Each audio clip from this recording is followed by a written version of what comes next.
এখন আমরা on page ইসিও নিয়ে আলোচনা করব, অর্থাৎ অন পেজ অপটিমাইজেশন। তো এটা আসলে কিভাবে আমরা করি সেটা আমরা একটু জানি। এখন অন পেজ ইসিও সম্পর্কে আমাদের আইডিয়া অলরেডি আছে। আমরা আগে দেখেছিলাম যে অনসাইট এসিও বা অন পেজ এসিও হচ্ছে যে আমরা কি করি, আমরা এমন কিছু কাজ করি যেটা আমাদের ওয়েবসাইটের ভিতরে, মানে আমাদের ওয়েব পেজের ভিতরে, আমাদের ওয়েবসাইটের ভিতরে এবং আমাদের যে ওয়েব পেজ আছে সেই প্রত্যেকটা ওয়েব পেজে কিসের জন্য, আমাদের র্যাঙ্কিংয়ের জন্য, মানে যাতে র্যাঙ্কিংটা অনেক ভালো হয়। এবং অন পেজ এসইও অনেক গুরুত্বপূর্ণ একটা ভূমিকা রাখে কোনো ওয়েবসাইটকে র্যাঙ্ক নেওয়ার, মানে র্যাঙ্কে নেওয়ার জন্য। কিভাবে আমরা অন পেজ এসইওটা করি?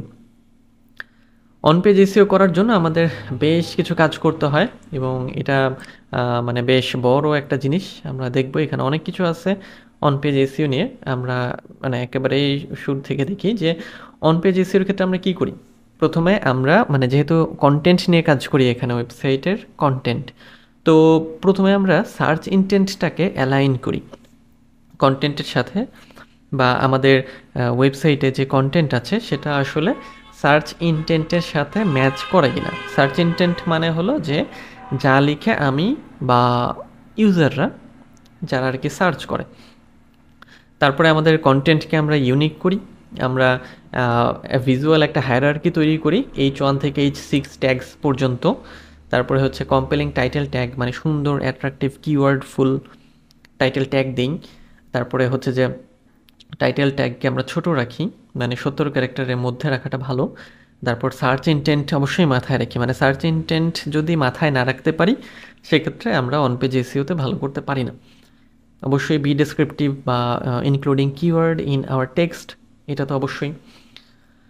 এবং অবশ্যই ইউনিক টাইপের কন্টেন্ট, মানে টেক্সট যেটা বা যেটা আমরা লিখছি ওটা যাতে ভালো থাকে ওটার বিষয়েও মাথায় রাখতে হয়। আচ্ছা, তো এই কাজগুলো আমাদের অন পেজ এসইওতে করতে হয়। আমরা মেটা ডিসক্রিপশনের কথা বলি বারবার। তো মেটা ডিসক্রিপশনটা হচ্ছে 160 ক্যারেক্টারের মধ্যে লিখতে হয়, সেক্ষেত্রে ভালো হয়। আর মেটা ডিসক্রিপশনটা হচ্ছে যে আমরা যখন কোনো কিছু সার্চ করি, এই যে এখানে যে যতটুকু অংশ আসলো, এই যে এতটুকু আর কি, যে নিচের এগুলো, এটাই হচ্ছে মেটা ডিসক্রিপশন।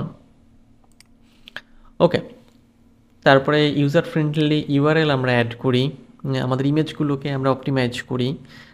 ইউজার ফ্রেন্ডলি হচ্ছে ইউআরএল বলতে যে ইউআরএলের মধ্যে কিওয়ার্ডগুলোকে দেওয়া, যেমন এখানে আমরা দেখিয়েছিলাম, যেমন একটা রেজাল্টে এখান থেকে এই যে এইটাতে, এই যে যেমন এই যে এখানে কিওয়ার্ড দিয়ে দেওয়া আছে, এই যে এটা, হ্যাঁ, এরকম টাইপের কাজগুলো করতে হয়। এরপরে হচ্ছে যে ইমেজ অপটিমাইজ। ইমেজ অপটিমাইজের ক্ষেত্রে আমাদের ইমেজকে অবশ্যই যখন আমরা আপলোড করব আমাদের ওয়েবসাইটে, আপলোড করার আগে ওটাকে রিনেম করতে হবে টাইটেল দিয়ে, কিওয়ার্ড দিতে হবে, সেটাকে অফ পেজ এসইও করে নিতে হবে, কিওয়ার্ড অ্যাড করতে হবে। এগুলো দেওয়া থাকলে সুবিধা যেটা হয়, সার্চ ইঞ্জিন বুঝতে পারে যে আচ্ছা এই ইমেজের হচ্ছে যে কিওয়ার্ড এটা বা টাইটেল এটা, তাহলে এটা তো আসলে আমার ইন্ডেক্সে নেওয়া উচিত, কারণ এটার মধ্যে আসলে এই বিষয়গুলো আছে। আচ্ছা, এছাড়াও হচ্ছে যে ওয়ার্ডগুলোর মধ্যে ড্যাশ দিতে হবে, এটা ভালো একটা প্র্যাকটিস। যেমন এইরকম আর কি, যেটা একটু আগে দেখালাম এখানে, এই যে এখানে এই যে ড্যাশ দেওয়া, কিন্তু হ্যাঁ ড্যাশ, এই ড্যাশটা আমাদের ব্যবহার করতে হবে। ওকে, আচ্ছা, আর আরও একটা কাজ করব আমরা, ইউজ ডেসক্রিপটিভ অল্ট বা অল্টারনেটিভ টেক্সট। অল্ট টেক্সট মানে হচ্ছে যে ওয়েবসাইটে যখন আমরা আপলোড করি, ইমেজ আপলোড করার সময় অল্টারনেটিভ টেক্সট মানে ইমেজের বিবরণ আর কি, ওটা দেওয়ার একটা জায়গা আছে। তো অল্ট টেক্সটটা আমরা কিওয়ার্ড দিয়ে সুন্দর করে সাজিয়ে নিতে পারি এবং দেন আমরা আপলোড করে দিই। এছাড়াও আরও কিছু কাজ করি আমরা, যেমন ক্ষেত্র বিশেষে ইমেজকে কম্প্রেস করতে হয়, মানে ইমেজকে হচ্ছে যাতে মানে সাইট স্পিড ঠিক থাকে, লোডিং টাইম যাতে বেশি না হয়, সেক্ষেত্রে ওটাকে একটু কম্প্রেস করার প্রয়োজন পড়তে পারে মাঝে মাঝে। এরপরে ইন্টারনাল লিঙ্ক অ্যাড করার বিষয় এবং এক্সটার্নাল লিঙ্ক।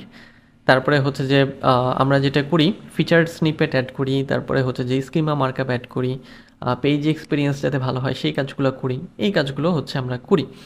আচ্ছা, সো এরপরে আমরা যেটা দেখব সেটা হচ্ছে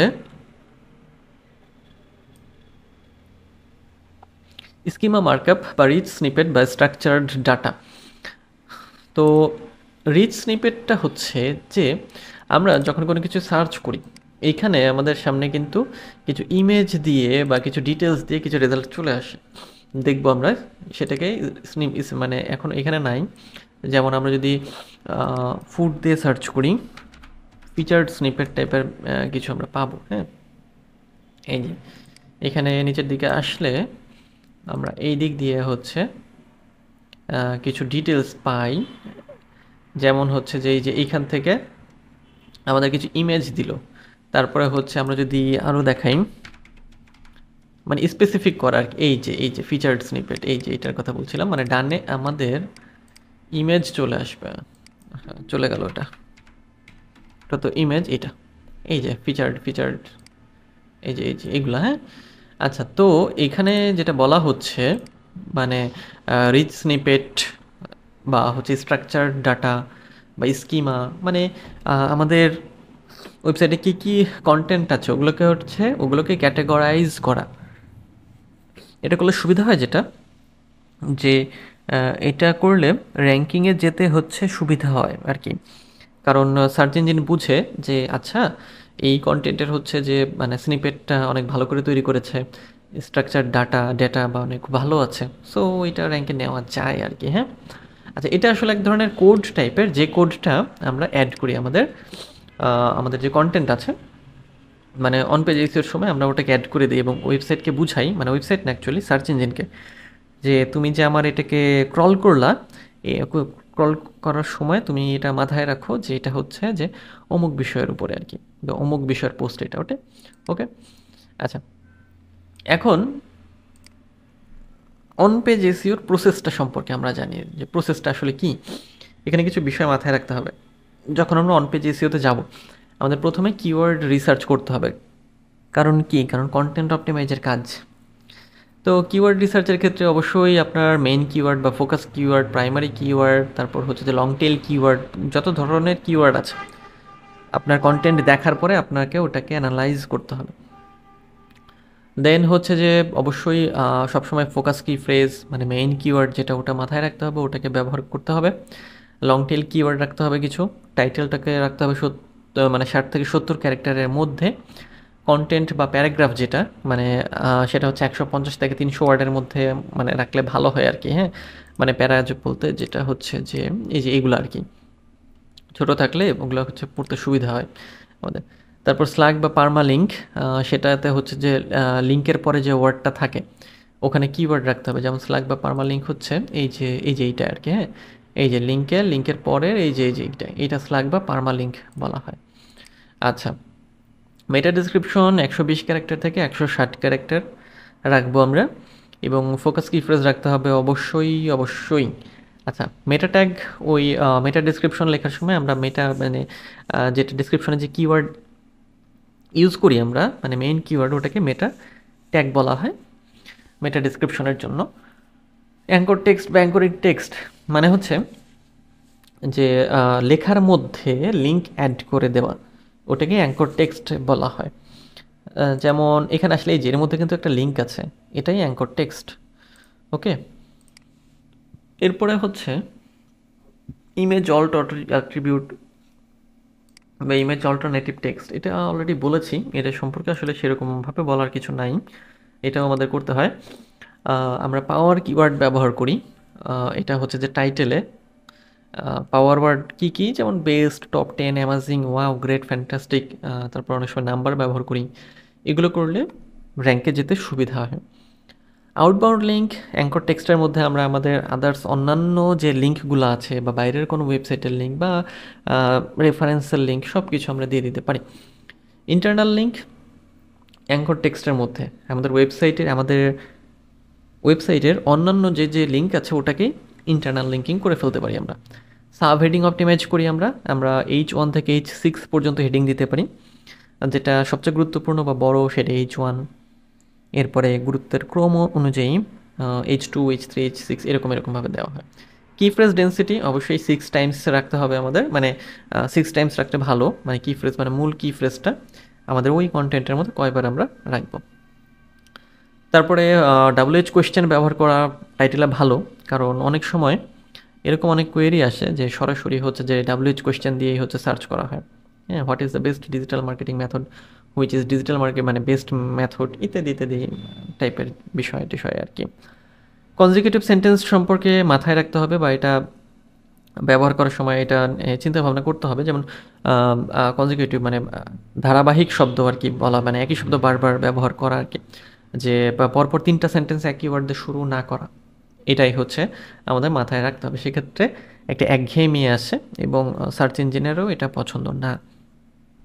ভয়েস টেন্সের ইউজটা যদি লিমিটেড হয় সেক্ষেত্রে আমাদের লিমিটেড রাখাটাই বেটার হবে।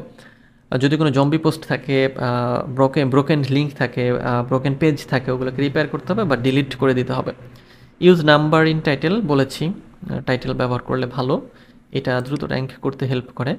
আচ্ছা, এক একটা সেন্টেন্সে 25 ওয়ার্ডের বেশি ব্যবহার না করাটাই বেটার। এগুলো কেন আমরা মনে রাখবো? এগুলো আমরা এই জন্যই মনে রাখবো যে অপটিমাইজের সময় এগুলো আমাদের কাজে দিবে। তখন প্র্যাকটিক্যালের সময় মেলাবো আমরা, মানে মিলাবেন যে আচ্ছা ঠিক আছে, থিওরি তো ওটা পড়েছিলাম, তাহলে এখন তো প্র্যাকটিক্যালি এটা অ্যাপ্লাই করতে হয়। আচ্ছা, ইউজ ফোকাস কি phrase in starting in the title. আমাদের টাইটেলের শুরুতে আমরা ফোকাস কি ফ্রেজ ব্যবহার করব, এটা অনেক অনেক গুরুত্বপূর্ণ।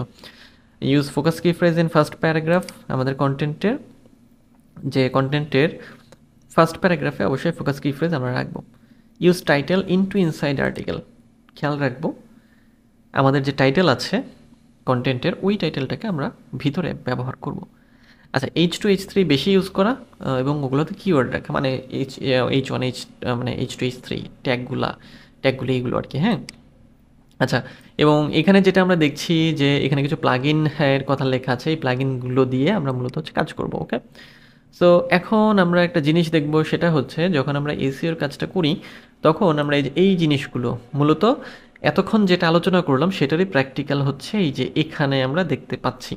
ওকে, সো এখানে গুড রেজাল্ট আছে, আউটবাউন্ড লিঙ্ক, ইমেজ কি ফ্রেজ ওকে আছে, আউটবাউন্ড লিঙ্কস ওকে আছে, ইমেজ ওকে আছে, ইন্টারনাল লিঙ্কস মানে এই রেজাল্টে আর কি, এই পেজের এই রেজাল্টে, এটা এক্সাম্পল। ইন্টারনাল লিঙ্কস ওকে, কি ফ্রেজ ইন ইন্ট্রোডাকশন ওকে, কি ফ্রেজ ডেন্সিটি ওকে আছে, key phrase in SEO title okay আছে, কি ফ্রেজ লেন্থও ওকে আছে, key phrase in meta description okay, meta description লেন্থও ভালো আছে। লেন্থ কত বলেছিলাম মনে আছে? 120 থেকে 160 ক্যারেক্টার। প্রিভিয়াসলি ইউজড কি ফ্রেজ ওকে আছে, কি ফ্রেজ ইন স্লাগ ওই যে পারমালিঙ্ক ঠিক আছে, টেক্সট লেন্থ 150 থেকে 300 ওয়ার্ডের মধ্যে ঠিক আছে, এসইও টাইটেল ওয়াইড ঠিক আছে। সো এসইও যখন করি আমরা সেটা ইয়োস্ট দিয়ে অথবা র্যাঙ্ক ম্যাথ দিয়ে আমাদের এই যে গ্রিন বা এই যে সিগন্যালগুলো এগুলোকে ঠিকঠাক করতে হবে, মানে গ্রিন মানে ওকে। আচ্ছা, র্যাঙ্ক ম্যাথ অবশ্যই স্কোর দেয় আলাদা করে। আর এখানে প্রবলেমস আছে, মানে এই এক্সাম্পলে কিছু প্রবলেমস ছিল, যেমন হচ্ছে যে ওয়ার্ড কমপ্লেক্সিটি, তারপরে সেন্টেন্স লেন্থ, তারপরে হচ্ছে গুড রেজাল্টটা ছিল আরও কিছু, passive voice okay, consecutive sentence, subheading distribution, paragraph length, transition word. এখন কিন্তু আপনারা মেলাতে পারছেন যে এই জিনিসগুলা কিন্তু আমরা কোথায় দেখেছি, থিওরির মধ্যে আলোচনা করেছি। আমরা যখন আমাদের ওয়েবসাইটের ব্যাকএন্ডে যাব তখনও এগুলো আমরা দেখব। ওকে, আচ্ছা ঠিক আছে, তো আমরা কিন্তু বেশ ভালো একটা আইডিয়া পেয়ে গেলাম অন পেজ এসইও নিয়ে। আশা করি অন পেজ এসইও নিয়ে আপনাদের কোনো প্রবলেম নাই, মানে বুঝতে পেরেছেন। এখন প্র্যাকটিক্যালে গেলে বাকিটা প্র্যাকটিক্যাল করার সময় বোঝা যাবে যে আচ্ছা ঠিক আছে, অমুক অমুক জায়গাতে আসলে এই বিষয়গুলো হচ্ছে বা এই জিনিসগুলো প্রবলেম হচ্ছে বা এই জিনিসগুলো আছে। আচ্ছা, নেক্সটটা অন পেজের পরে আমরা একটু অফ পেজ সম্পর্কে জানি। অফ পেজ কী জিনিস? আচ্ছা, off page SEO. Off page এসইওটা কি? অফ পেজ এসইও সম্পর্কে আমরা অলরেডি কিছুটা জেনেছি যে আমাদের ওয়েবসাইটের বাইরে আমরা যে এসইওর কাজটা করি ওইটাকেই হচ্ছে অফ পেজ এসইও বলা হয়ে থাকে, মানে আউটসাইড আমাদের ওয়েবসাইট। ওকে, যেমন এটাকে অনেকে ব্যাকলিঙ্ক বলে, SEO backlink, do follow backlink, link building ইত্যাদি। উদাহরণটা কি? উদাহরণটা হচ্ছে যে আমাদের একটা ওয়েবসাইট আছে, সেই ওয়েবসাইটের জন্য বা ওয়েবসাইটের পোস্ট দিয়ে মানে কন্টেন্ট দিয়ে আমরা ফেসবুক প্রোফাইলে একটা পোস্ট করলাম, ফেসবুক পেজে পোস্ট করলাম, ফেসবুক মানে পোস্টের কমেন্টে ওইটাকে ইনসার্ট করলাম, মানে পোস্ট করলাম, আর্টিকেলে ওই লিঙ্কটা দিয়ে দিলাম, আমাদের ওয়েবসাইটের লিঙ্ক। এই কাজগুলোই হচ্ছে অফ পেজ এসইও বা লিঙ্ক বিল্ডিং। মানে এই যে এই কাজগুলো যখন করলাম, তার মানে আমি কি করলাম, আমার লিঙ্কটাকে আমি বিভিন্ন জায়গাতে হচ্ছে ছড়িয়ে দিচ্ছি, বিল্ড করছি বিভিন্ন জায়গাতে। এটাই লিঙ্ক বিল্ডিং। ওকে, সো মানে ব্যাকলিঙ্কের ক্ষেত্রে আমরা এই কাজটাই হচ্ছে করি, ঠিক আছে। এখানে আরও কিছু বিষয় আছে, যেমন হচ্ছে এই যে লিঙ্ক কিভাবে বিল্ড করি আমরা। আমরা লিঙ্ক অ্যাড করতে পারি, যেটা কথা একটু আগে বললাম, লিঙ্কের জন্য আস্ক করতে পারি, লিঙ্ক কিনতে পারি, লিঙ্ক আর্নও করতে পারি। ওকে, যেমন মানে অ্যাড লিঙ্কটা সবচেয়ে সহজ, আস্কিংটা একটু কঠিন। যেমন হচ্ছে যে এখানে লিঙ্ক আউটরিচ করতে হয় গেস্ট পোস্টিংয়ের মাধ্যমে, স্কাই স্ক্র্যাপার টেকনিক আছে, রিসোর্স পেজ লিঙ্ক বিল্ডিং আছে, broken link building, image link building, harrow link building, যেটাকে হ্যারো অ্যান্ড জার্নালিস্ট রিকোয়েস্ট বলা হয়ে থাকে। তারপর বাইং লিঙ্ক হতে পারে। ওকে, আচ্ছা, সো সবই আমরা জানবো আস্তে আস্তে। তো আমরা শুরু করি হচ্ছে একেবারে ব্যাকলিঙ্কে আমাদের কী কী লাগে সেটা দিয়ে। ওকে ওকে, সো যখন আমরা ব্যাকলিঙ্কিং করব বা অফ পেজ এসইও করবো, আমাদের একটা ইমেইল লাগবে, একটা পাসওয়ার্ড লাগবে, মানে ইমেল, পাসওয়ার্ড এবং ইউজার নেম, যেটা দিয়ে আমরা ব্যাকলিঙ্কের কাজটা করবো। আর কি কি লাগে ব্যাকলিঙ্ক করতে? লাগে আর্টিকেল লাগে, মানে একটা টেক্সট আর কি। তারপরে হচ্ছে যে ইমেজ লাগবে, মানে অবশ্য সবসময় সব কিছু লাগে এরকমও না, কোনো কোনো সময় একটা লাগে, আবার দুইটা তিনটা এরকমও লাগে। ইমেজ, তারপর টাইটেল, তারপর হচ্ছে যে কিওয়ার্ড, তারপর লিঙ্ক। এখানে এক্সাম্পল হিসেবে সবই রেডি আছে। আচ্ছা, তো এখন মূল বিষয় হচ্ছে আমরা কি করি, আমরা আমাদের ওয়েবসাইটের লিঙ্কটাকে বিভিন্ন জায়গাতে অ্যাড করে আসি। এটা হচ্ছে সবচেয়ে সহজ আর কি। আচ্ছা, তো লিঙ্ক অ্যাড করার জন্য আবার আমাদের চেক করতে হয় যে যে ওয়েবসাইটে আমি লিঙ্কটাকে অ্যাড করতে যাব, ওই ওয়েবসাইটের মানে ডোমেইন অথরিটি বা পেজ অথরিটি কেমন, ভালো কি না। সো মজ দিয়ে, যে মজের ডোমেইন অ্যানালাইসিস, মানে সরি ডোমেইন অ্যানালাইসিস থেকে আমরা এটা বের করতে পারি। এরপরে এসইও ব্যাকলিঙ্ক রিপোর্ট ফাইলে কী কী থাকে, ওয়েবসাইটের নাম, মানে কোথায় আমরা ব্যাকলিঙ্ক করেছি, domain authority, user name, email, password এবং স্ট্যাটাস, মানে সাবমিশন লিঙ্ক এবং স্ট্যাটাস। ওকে, এখন স্টেপসটা কি, যে লিঙ্ক সাবমিট করা বা লিঙ্ক সাবমিশনের স্টেপ কি। আমরা যখন লিঙ্ক সাবমিট করতে যাই আমাদের বেশ কিছু ধাপে কাজ করতে হয়। যেমন এখানে এক এক রকম ওয়েবসাইটে এক এক রকম পাবেন। কোনো কোনো ওয়েবসাইটে দেখবেন রেজিস্ট্রেশন অপশন, কোথাও সাইন আপ, কোথাও সাইন ইন, অ্যাকাউন্ট ক্রিয়েট হতে পারে, edit profile, client website add, article post করা, বা এমনও লেখা থাকতে পারে পোস্ট, সাবমিট, অ্যাড, রাইট, তারপরে হচ্ছে যে আর্টিকেল সাবমিশন, ইত্যাদি ইত্যাদি ইত্যাদি। আচ্ছা, ব্যাকলিঙ্ক করতে কী কী লাগে আর একটু দেখি। Article, description, content, image, title, keyword, link, এগুলো যদি আপনার থাকে আপনি লিঙ্ক অ্যাড করতে পারবেন, মানে ব্যাকলিঙ্ক করতে পারবেন। আচ্ছা, এখন ব্যাকলিঙ্কের টাইপস দেখি, কি কি টাইপসের ব্যাকলিঙ্কস হয়। আচ্ছা, প্রথমে হচ্ছে প্রোফাইল ক্রিয়েশন হয় একটা, খুবই সহজ প্রোফাইল ক্রিয়েশন। আপনি জাস্ট গুগলে গিয়ে হচ্ছে প্রোফাইল ক্রিয়েশন দিয়ে সার্চ করবেন, দেন প্রোফাইল ক্রিয়েশনের সাইট চলে আসবে এবং দেন ওটাতে আপনি লিঙ্ক অ্যাড করবেন। ওয়েব 2.0 ব্যাকলিঙ্ক হতে পারে, কম্পিটিটর ব্যাকলিঙ্ক।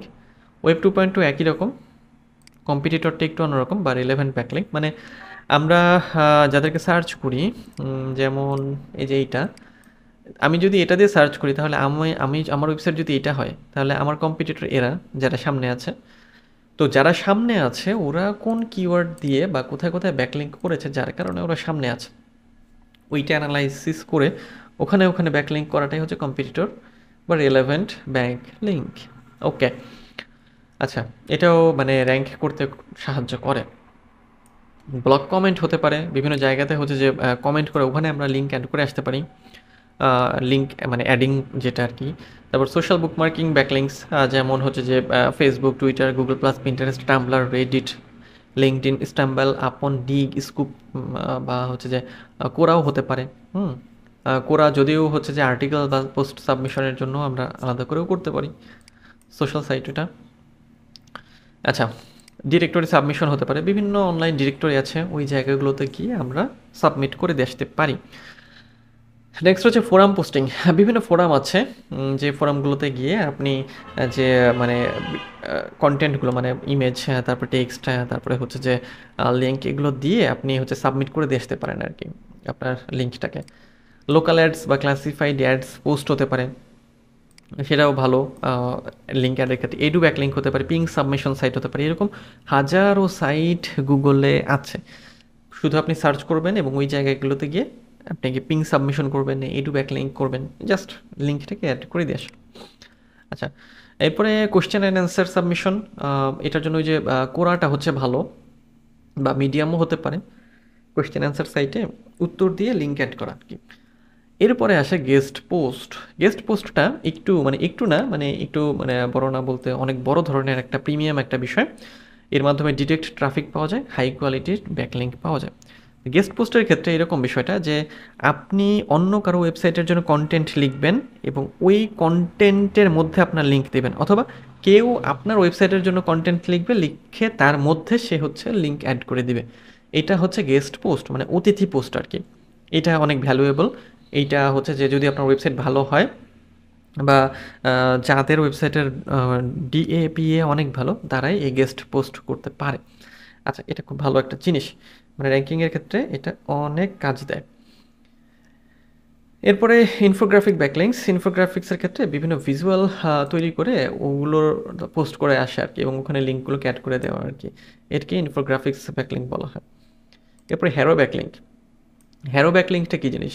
হেল্পে রিপোর্টার আউট বা হ্যারো হচ্ছে একটা প্ল্যাটফর্ম যেখানে সাংবাদিকরা, মানে জার্নালিস্টরা কী চায়, বিভিন্ন ইনফরমেশন চায়। তো আপনার যদি কোনো ইনফরমেশন দেওয়ার মতো থাকে, আপনি ওখানে দিয়ে আপনার লিঙ্কটা অ্যাড করতে বলতে পারেন, বা একটা মানে লিঙ্কটা দিয়ে দিতে পারেন। এটা ভালো। হ্যারো ব্যাকলিংকের ক্ষেত্রে মানে গেস্ট পোস্ট এবং হ্যারো ব্যাকলিংক এগুলো হচ্ছে প্রিমিয়াম টাইপের ব্যাকলিংক আর কি। আচ্ছা, ব্যাকলিংক ইন্ডেক্স এটা কি জিনিস? আমাদের ব্যাকলিংকের টাইপস আমরা দেখে ফেলেছি, এখন অন্য কিছু বিষয় দেখবো আমরা, সেটা হচ্ছে backlink index. Indexed backlinks mean Google identifies them, thus any website that uses them is likely to drive traffic back to your site, ensuring referral traffic success. Okay, they also ensure visitors do not get an error message when they click on your URL, especially for those located on busy websites. মানে backlink ইন্ডেক্সটা মানে হচ্ছে এই term দিয়ে আমরা বুঝবো যে হ্যাঁ, আমরা যে ব্যাকলিংক করলাম ওটা আসলে ইন্ডেক্স হয়েছে কিনা, গুগল কি এটাকে ইন্ডেক্স করলো, ওইটাতে কোনো এরর নাই তো, ওইটা মানে সঠিকভাবে ইন্ডেক্স করা আছে তো, এই আর কি। আচ্ছা, আর প্রসপেক্টিং এবং আউটরিচ ইন এসইওকে বলতে কী বোঝায়? এই জায়গাতে যেটা বোঝানো হয় যে SEO outreach is a practice in off page SEO to get links from other websites by contacting the owner or website manager and making an offer to them so they are willing to provide a backlink. মানে ওই guest পোস্টের ক্ষেত্রে আপনার এটা করতে হবে। এবং শুধু গেস্ট পোস্ট না, অন্য ক্ষেত্রেও আপনি এভাবে আউটরিচ করতে পারেন যে আমার ওয়েবসাইটে বা আমাদের ওয়েবসাইটে বা তার ওয়েবসাইটে আমরা যাতে আমাদের লিঙ্কটাকে খুব সুন্দরভাবে অ্যাড করতে পারি। মানে আউটরিচ করা মানে কি, মানে তার কাছে পৌঁছানো আর কি, যে দেখো ভাই, আমার তো মানে ওয়েবসাইট আছে, বা আমার তো এইটা আমি পোস্ট করতে চাই তোমার ওয়েবসাইটে, এটাকে আমি করতে পারি, এরকম টাইপের বিষয় আর কি। ওকে, সো আমরা অফ পেজ এসইও নিয়েও বিশাল একটা আলোচনা করে ফেললাম এবং অনেক কিছু সম্পর্কে কিন্তু জানলাম। তো আজকে এই পর্যন্তই, দেখা হবে নেক্সট পর্বে।